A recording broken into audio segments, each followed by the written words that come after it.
충격을 받으실 준비가 되셨나요? 지금부터 들려드릴 이야기를 듣고 나면 당신이 알고 있던 한미 관계에 대한 모든 상식이 완전히 뒤바뀔 것입니다. 이것은 단순한 외교 뉴스가 아닙니다. 15조 원이라는 천문학적 금액으로 한국을 압박하려던 미국이 오히려 180조 원짜리 현실의 벽에 부딪혀 완전히 당황해버린 충격적인 현장의 기록입니다. 전직 미국 국무부 고위 관계자의 한마디가 전 세계를 뒤흔들었습니다. 우리가 알던 한국은 이미 사라졌다. 지금 우리 앞에 있는 것은 완전히 다른 차원의 나라다. 한때 미국의 보호막 없이는 하루도 버틸 수 없다고 여겨졌던 대한민국. 그런 한국이 세계 최강국 미국의 심장부마저 떨게 만든 비밀 카드들을 꺼내 들었다는 사실이 드러난 것입니다. 한때 한국을 무시했던 워싱턴 최고 전략가들의 눈으로 본 대한민국의 충격적인 진실. 그리고 그 반전 뒤에 숨겨진 가슴 뜨거운 이야기.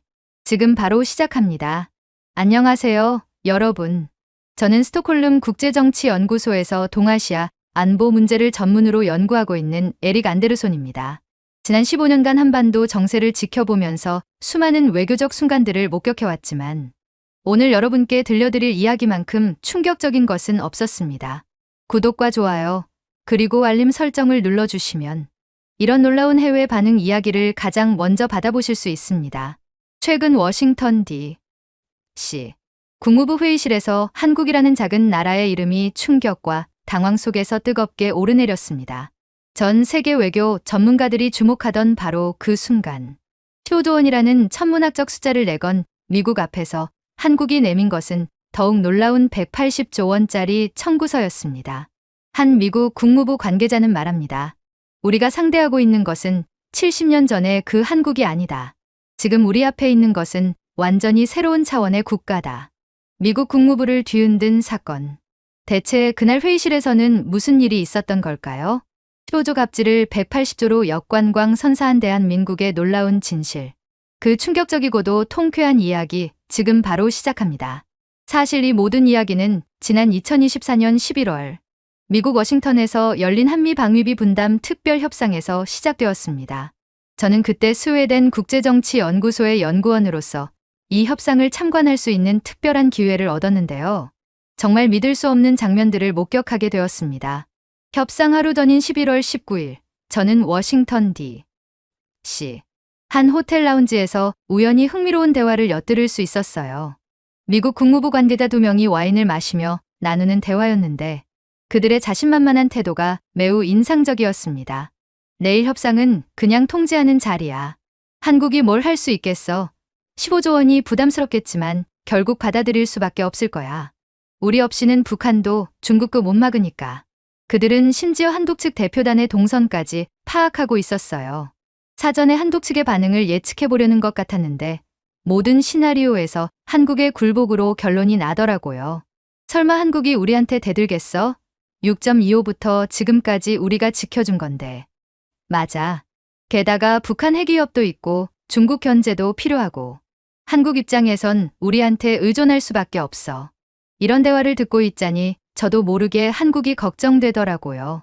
정말로 미국의 요구를 그대로 받아들일 수밖에 없는 상황인 것 같았거든요. 그런데 그 다음날 아침 한국 측 대표단이 호텔에서 나오는 모습을 보고 조금 의외였어요. 걱정스럽거나 긴장한 기색이 전혀 없었거든요. 오히려 여유롭고 차분한 모습이었어요. 특히 한국 측 수석 대표인 외교부 박 실장님의 표정이 인상적이었어요.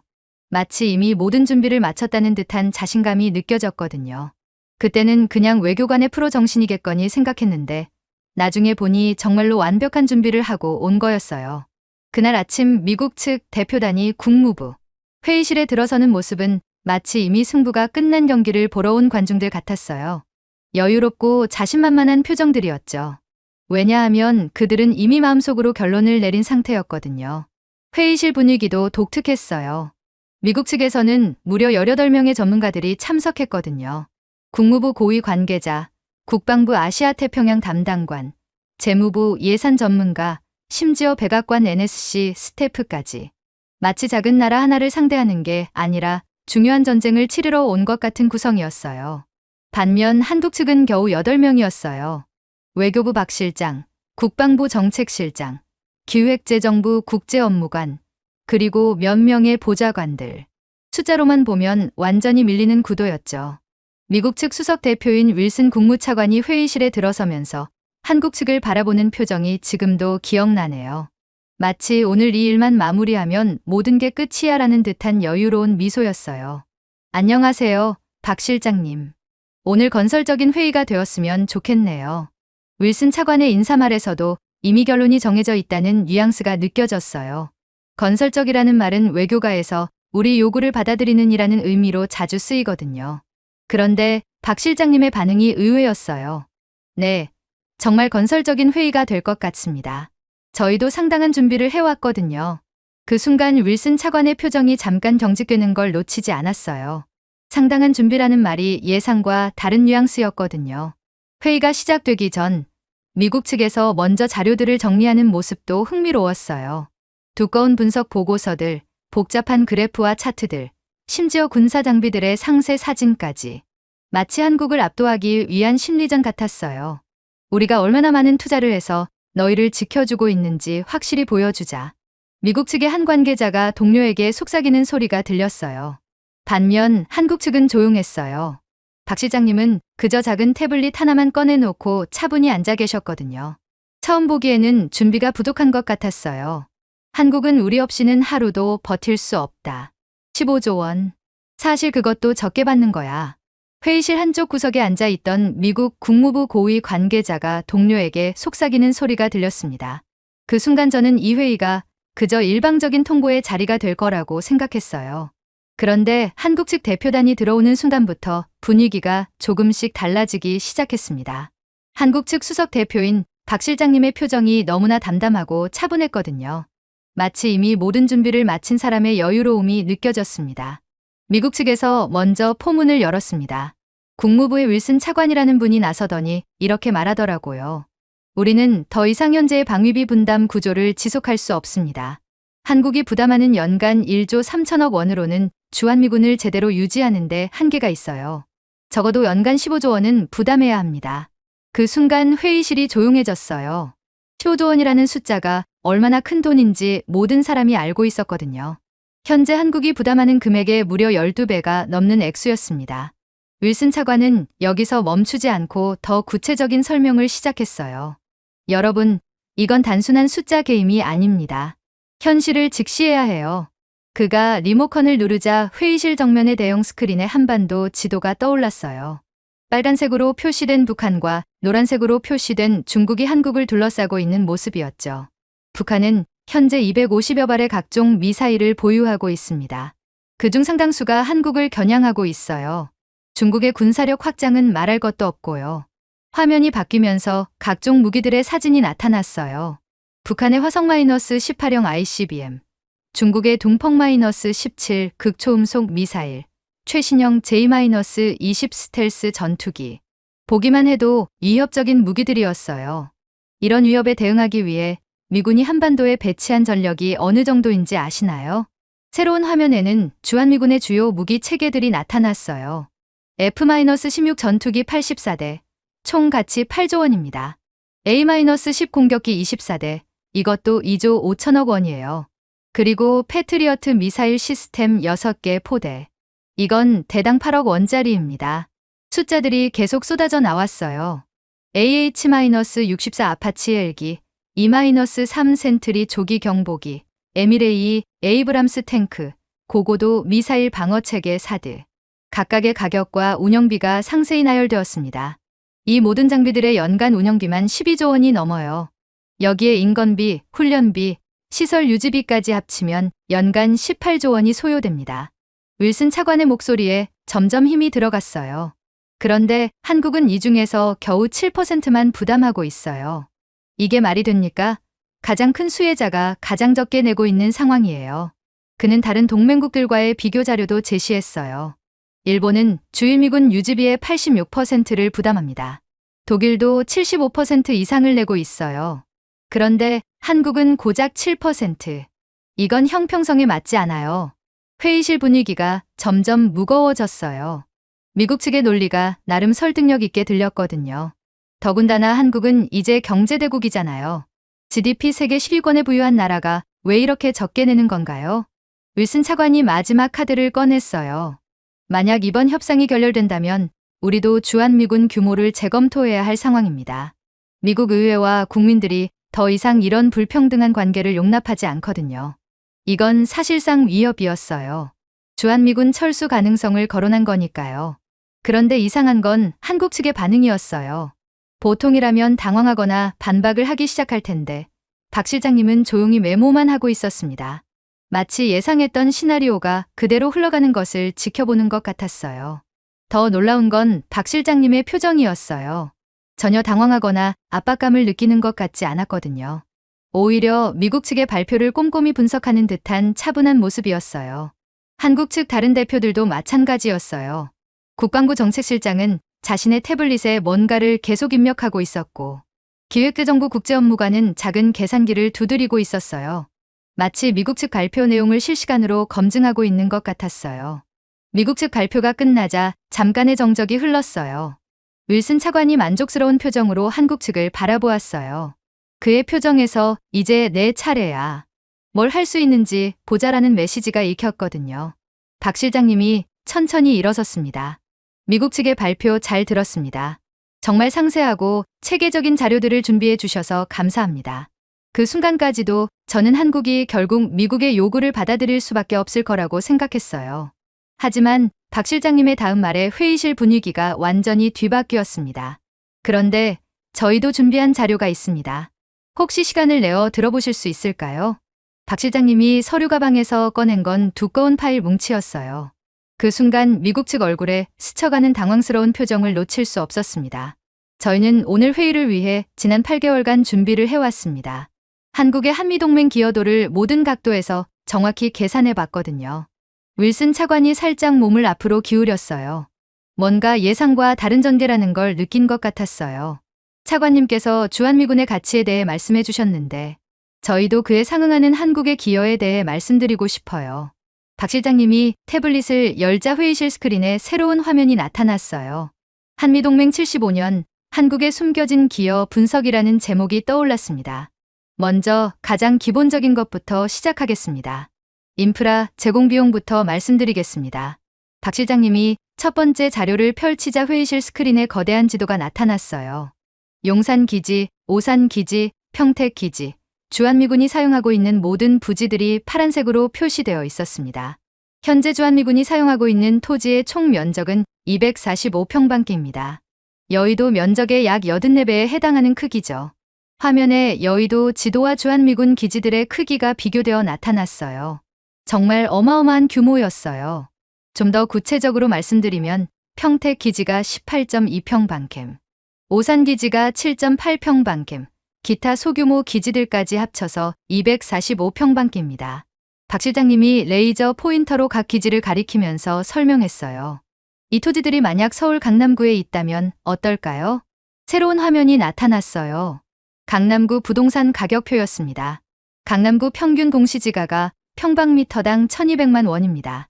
물론 상업지역과 주거지역의 차이가 있지만 평균적으로 계산해 보겠습니다.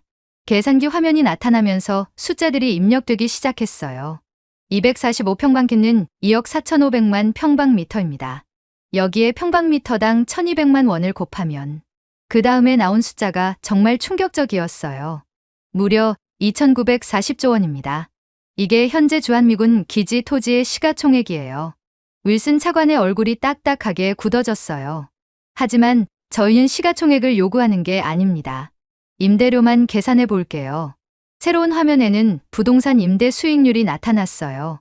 일반적으로 토지 임대 수익률은 연간 24% 정도입니다. 아주 보수적으로 2%만 적용해 보겠습니다. 2,940조 원의 2%면 연간 58조 8천억 원입니다. 그런데 이건 현재 시세고 지난 75년간의 누적 임대료는 더 복잡하게 계산해야겠죠. 박 실장님이 새로운 그래프를 보여줬어요. 1950년부터 2024년까지 한국 땅값의 변화를 보여주는 그래프였어요. 1950년대에는 지금보다 훨씬 쌌지만 그때도 무료는 아니었어요. 연도별 평균지가 상승률을 적용해서 역산하면 복잡한 계산 과정이 화면에 나타났어요. 연도별 지가, 인플레이션율, 이자율 등이 모두 고려된 정교한 계산이었어요. 지난 75년간의 누적 토지 임대료는 약 420조 원이 됩니다. 회의실이 조용해졌어요. 420조 원이라는 숫자의 무게감이 느껴졌거든요. 물론 저희는 지금까지 단 한 푼도 받은 적이 없죠. 박 실장님의 말에 미국 측에서 누군가 중얼거렸어요. 그건 동맹이니까 당연한 거 아닌가? 맞습니다.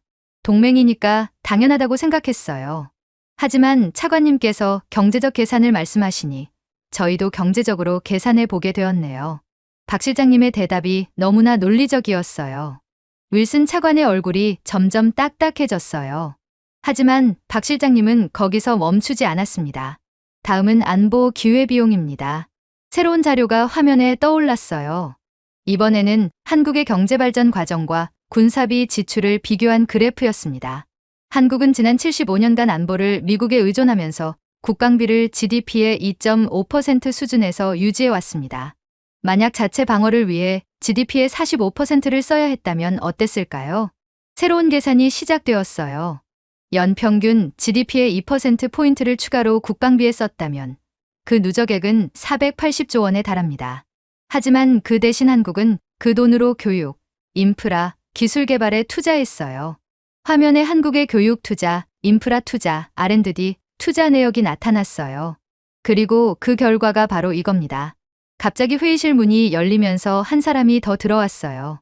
한국 측에서 추가로 부른 특별 증인이었는데 놀랍게도 그분은 평범한 초등학교 교장 선생님이었습니다. 안녕하세요. 저는 경상북도 구미에서 초등학교 교장을 하고 있는 이명이라고 합니다.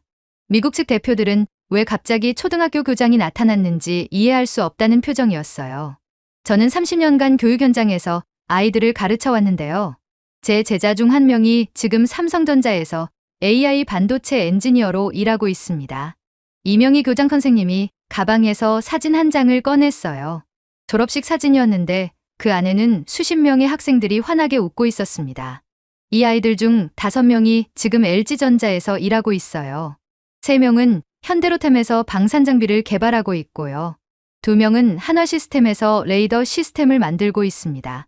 윌슨 차관이 다시 끼어들었어요. 그게 지금 무슨 상관이 있습니다. 이명희 교장 선생님이 조용히 대답했어요. 제가 이 아이들을 가르칠 때 단순히 지식만 전달한 게 아니에요. 창의성, 책임감, 그리고 협력 정신을 가르쳤습니다. 그래서 이 아이들이 만든 기술들은 세계에서 가장 혁신적이고 안전해요. 회의실에 다시 한번 조용한 분위기가 흘렀어요. 지금 이 순간에도 제 제자가 개발한 AI 알고리즘이 주한미군의 드론 정찰 시스템에서 작동하고 있어요. 북한 미사일 발사 징후를 0.3초 만에 탐지하는 그 시스템 말입니다. 이명희 교장 선생님의 말에 미국 측 얼굴들이 복잡해졌어요. 저는 매달 380만 원 월급을 받으며 이 아이들을 가르쳤습니다. 야근수당도 특별 보너스도 없이요. 그런데 이 아이들이 만든 기술 하나가 미군 작전 효율성을 40% 향상시켜주고 있어요. 그 순간 저는 왜 한국 측에서 이 교장 선생님을 데리고 왔는지 이해할 수 있었어요. 이건 단순히 돈의 문제가 아니라 가치의 문제였거든요. 15조 원이요? 저 같은 교장이 39만 명 있어야 1년간 받을 수 있는 돈이에요. 그런데 이 39만 명의 교사들이 가르친 학생들이 지금 미국의 안보를 책임지고 있어요. 이명희 교장 선생님이 다른 사진을 하나 더 꺼냈어요. 이번에는 연구소 사진이었어요. 제 제자가 일하는 삼성전자 화성 캠퍼스입니다. 여기서 하루에 만들어지는 AI 칩, 미군 무기 시스템 70%에 들어가요. 만약 이 연구소가 하루만 멈추면 윌슨 차관이 떨리는 목소리로 물었어요. 그럼 어떻게 되나요? 전 세계 미군 기지의 50% 이상이 제대로 작동할 수 없게 됩니다. 회의실이 다시 조용해졌어요. 이번에는 정말 아무도 말을 하지 못했습니다. 박 실장님이 다시 나섰어요. 저희가 하고 싶은 말은 이겁니다. 한미동맹은 일방적인 관계가 아니에요. 서로 도움을 주고받는 상호협력 관계죠. 화면에 새로운 그래프가 나타났어요. 한국이 미국으로부터 받는 안보적 이익과 미국이 한국으로부터 받는 기술적, 전략적 이익을 비교한 자료였어요. 미국이 한국에게 제공하는 안보 가치를 연간 12조 원이라고 평가해 봅시다. 그럼 한국이 미국에게 제공하는 가치는 연간 25조 원이 넘어요. 윌슨 차관이 반박하려 했지만 박 실장님이 손을 들어막았어요. 잠깐 더 들어보세요. 새로운 자료가 화면에 떠올랐어요. 이번에는 미국의 싱크탱크에서 작성한 보고서였어요. 이건 브루킹스 연구소에서 작성한 보고서입니다.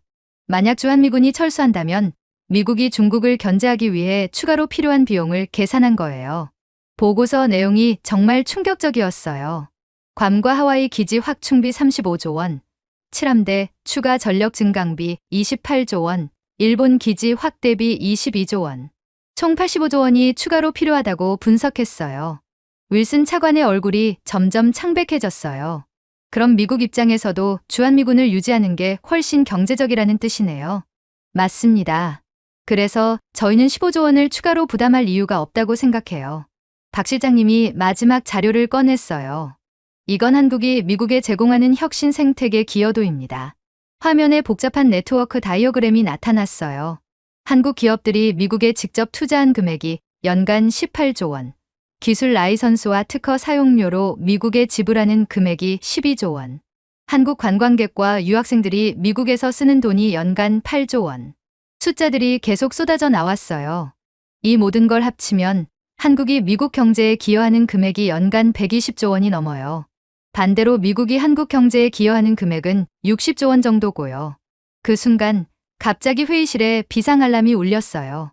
북한이 미사일을 발사했다는 긴급 상황이었습니다. 지금 북한에서 단거리 탄도미사일 3발이 발사되었습니다. 미국 측 참모가 급하게 보고했어요. 한국의 조기경보 시스템에서 감지 후 0.2초 만에 미군 기지로 전파되었고 현재 요격 시스템이 가동 중입니다. 윌슨 차관이 긴장한 표정으로 물었어요. 우리 대응 시스템은 정상 작동하고 있나? 네. 한국이 제공한 AI 알고리즘 덕분에 완벽하게 작동 중입니다.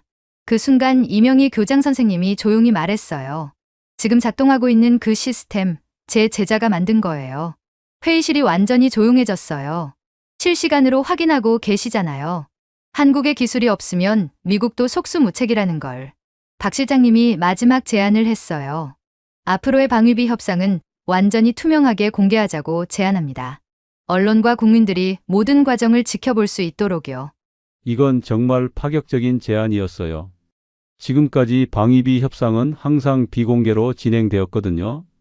그럼 미국도 자신들이 한국으로부터 받는 이익을 공개해야 합니다. 서로 숨길 게 없다면 문제 없겠죠? 윌슨 차관이 동료들과 긴 상의를 했어요. 그리고 40분 뒤에 다시 돌아와서 말했어요. 미국 정부의 최종 입장을 전달하겠습니다. 회의실이 조용해졌어요. 15조 원 요구를 철회합니다. 현재 수준을 유지하되 대신 한국의 기술력 발전에 미국이 더 적극 협력하겠습니다. 박 실장님이 만족스러운 표정으로 고개를 끄덕였어요. 좋습니다. 그리고 투명성 제한은 어떻게 생각하시나요? 그것도 긍정적으로 검토하겠습니다. 회의가 끝난 후 저는 이명희 교장 선생님과 잠깐 이야기를 나눌 수 있었어요. 교장 선생님, 오늘 정말 인상적이었어요. 교육이 외교에 이렇게 중요한 역할을 할 줄 몰랐습니다. 이명희 교장 선생님이 웃으시면서 대답했어요. 저는 그냥 제가 할 일을 했을 뿐이에요. 아이들을 잘 가르치는 것. 그런데 그 아이들이 자라서 나라를 지키는 일을 하고 있더라고요. 30년간 교사를 하시면서 이런 날이 올 거라고 상상하셨나요? 아니요, 전혀요. 저는 그냥 매일 교실에서 아이들과 수업하고 생활지도하고 학부모 상담하는 평범한 교장이에요. 그런데 오늘 깨달았어요. 평범한 일도 꾸준히 하면 비범한 결과를 만든다는 걸요. 그날 저녁 호텔로 돌아가는 길에 여러 생각이 들었어요. 미국이 15조 원을 요구했을 때는 역시 강대국이 작은 나라를 압박하는 전형적인 사례라고 생각했거든요. 그런데 한국의 대응을 보니 완전히 달랐어요. 한국은 감정적으로 반발하지도 않았고 무리한 요구를 하지도 않았어요. 그냥 사실을 차근차근 나열했을 뿐이에요. 하지만 그 사실들이 얼마나 강력한 논리가 되는지 보여줬죠. 더 놀라운 건 그 모든 논리의 뿌리가 교육에 있다는 점이었어요. 한국의 평범한 교실에서 배운 학생들이 자라서 세계 최첨단 기술을 만들고 그 기술이 다시 한국의 외교적 자산이 되는 선순환 구조였거든요. 다음 날 각국 언론들의 반응이 쏟아져 나왔어요. 스웨덴의 한 신문은 이렇게 보도했어요. 한국이 보여준 것은 단순한 협상 기술이 아니라 데이터 기반 외교의 새로운 패러다임이다. 감정이나 위협 대신 정확한 사실과 논리로 상대방을 설득하는 방식이 얼마나 효과적인지 증명했다. 영국 언론은 이런 분석을 내놨어요. 한국의 진짜 힘은 경제력이나 군사력이 아니라 교육력이었다. 75년간 축적된 인적 자본이 이제 외교적 무기로 활용되고 있다. 독일 언론은 좀 더 구체적으로 분석했어요. 한국은 약소국에서 중견국으로 이제는 기술 강국으로 성장했다. 하지만 정작 한국인들은 이 사실을 잘 모르고 있는 것 같다. 오늘 회의에서 보여준 데이터들은 한국이 이미 미국과 대등한 파트너십을 구축할 수 있는 역량을 갖췄음을 보여준다. 그런데 가장 의미 있는 반응은 미국 내부에서 나왔어요. 워싱턴 포스트는 사설에서 이렇게 썼어요. 우리는 그동안 한국을 보호받는 나라로만 생각해왔다. 하지만 실제로는 한국이 미국을 보호하고 있었다. 한국의 기술력 없이는 미군의 첨단 무기들이 제대로 작동할 수 없다는 사실을 이제야 깨달았다. 뉴욕 타임스는 더 날카로운 지적을 했어요. 한국과의 방위비 협상에서 드러난 것은 미국 외교 정책의 한계다. 우리는 여전히 75년 전의 프레임으로 한국을 바라보고 있었다. 하지만 한국은 이미 우리가 의존해야 하는 파트너가 되어 있었다. 가장 놀라운 반응은 월스트리트 저널에서 나왔어요. 한국이 제시한 180조 원이라는 숫자는 단순한 계산이 아니라 전략적 메시지다. 우리는 이미 충분히 기여하고 있으니 더 이상 일방적인 요구는 받아들일 수 없다는 뜻이다. 이는 한국이 미국과의 관계에서 진정한 자신감을 갖기 시작했음을 의미한다. 회의가 끝나고 며칠 후 저는 이명희 교장 선생님을 다시 만나볼 기회가 있었어요. 구미에 있는 그분의 학교를 직접 방문해 봤거든요. 교장 선생님, 그날 회의 이후 어떤 기분이셨어요? 솔직히 아직도 믿기지 않아요. 제가 그런 자리에 나갔다는 게 말이에요. 하지만 하나 확실해진 게 있어요. 제가 하는 일이 생각보다 훨씬 중요하다는 거예요. 이명희 교장 선생님이 교실을 가리켰어요. 그곳에서는 초등학생들이 코딩 수업을 받고 있었어요. 저 아이들 중에서 누가 다음 세대의 기술을 이끌어갈지 모르거든요. 어쩌면 15년 후에는 저 아이가 만든 기술이 또 다른 외교적 자산이 될지도 모르고요. 그날 교실에서 본 장면이 아직도 기억에 생생해요. 한 학생이 손을 들고 질문했거든요. 교장 선생님, 우리가 지금 배우는 게 정말 나중에 도움이 될까요? 이명희 교장 선생님이 환하게 웃으시면서 대답했어요. 물론이지. 너희가 지금 배우는 지식이 나중에 우리나라를 더 강하게 만들 거야. 그리고 세계를 더 좋은 곳으로 만들 수도 있고. 정말요? 정말이야. 교장 선생님이 며칠 전에 직접 경험했거든. 그 순간 저는 한국의 진짜 힘이 무엇인지 깨달았어요. 첨단 기술도 경제력도 물론 중요하지만 가장 중요한 건 사람이었어요. 이명희 교장 선생님 같은 평범한 사람들이 각자의 자리에서 최선을 다하는 것. 그게 바로 한국이 15조 갑질을 180조로 역관광시킬 수 있었던 진짜 이유였어요. 여러분, 오늘 이야기는 어떠셨나요? 한국이 미국의 15조 원 요구에 180조 원 청구서로 응답한 이 놀라운 이야기에서 우리가 배울 수 있는 교훈이 참 많은 것 같아요. 첫 번째로 정확한 데이터와 사실에 기반한 논리의 힘을 봅니다. 감정적인 반발이나 무리한 요구가 아니라 차분하고 정확한 분석으로 상대방을 설득하는 모습이 정말 인상적이었어요. 두 번째로 교육의 중요성을 다시 한번 깨달았습니다. 이명희 교장 선생님 같은 평범한 교육자들이 키워낸 인재들이 결국 나라의 기둥이 되어주고 있었어요. 교육이야말로 가장 확실한 미래 투자라는 걸 보여주는 사례였죠. 세 번째로 상호 협력과 윈-인 전략의 가치를 확인할 수 있었습니다. 일방적인 요구나 압박이 아니라 서로의 기여를 인정하고 공정한 관계를 만들어 가려는 한국의 자세가 결국 더 좋은 결과를 가져왔어요. 마지막으로 평범한 일의 소중함을 배웠습니다. 이명희 교장 선생님처럼 각자의 자리에서 성실히 자기 일을 해내는 것, 그런 평범한 노력들이 모여서 180조 원이라는 엄청난 가치를 만들어내는 거니까요. 지금 이 순간에도 전국의 교실에서는 수많은 이명희 교장 선생님들이 우리의 미래를 키워내고 있을 거예요. 그리고 그 교실에서 배우는 학생들이 언젠가는 또 다른 기적을 만들어낼 거고요. 정말 자랑스러운 우리나라 대한민국입니다. 이런 감동적인 이야기가 더 많은 분들께 전해졌으면 좋겠어요. 영상이 도움이 되셨다면 구독과 좋아요 버튼 꾹 눌러주시고요. 댓글로 여러분의 생각도 나눠주세요. 여러분은 한국의 이런 모습을 보면서 어떤 생각이 드시나요? 우리나라의 진짜 힘은 어디에서 나온다고 생각하시나요? 댓글로 여러분의 의견을 들려주세요.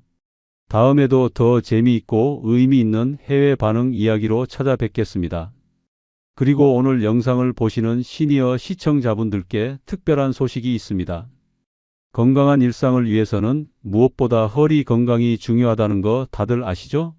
크로스메디컬 허리보호대는 의료진들이 추천하는 1등급 제품으로 장시간 앉아 계시거나 서서 일하시는 분들의 허리를 든든하게 지켜드립니다. 자세한 정보는 영상 설명란을 확인해 주세요. 오늘도 시청해 주셔서 정말 감사합니다.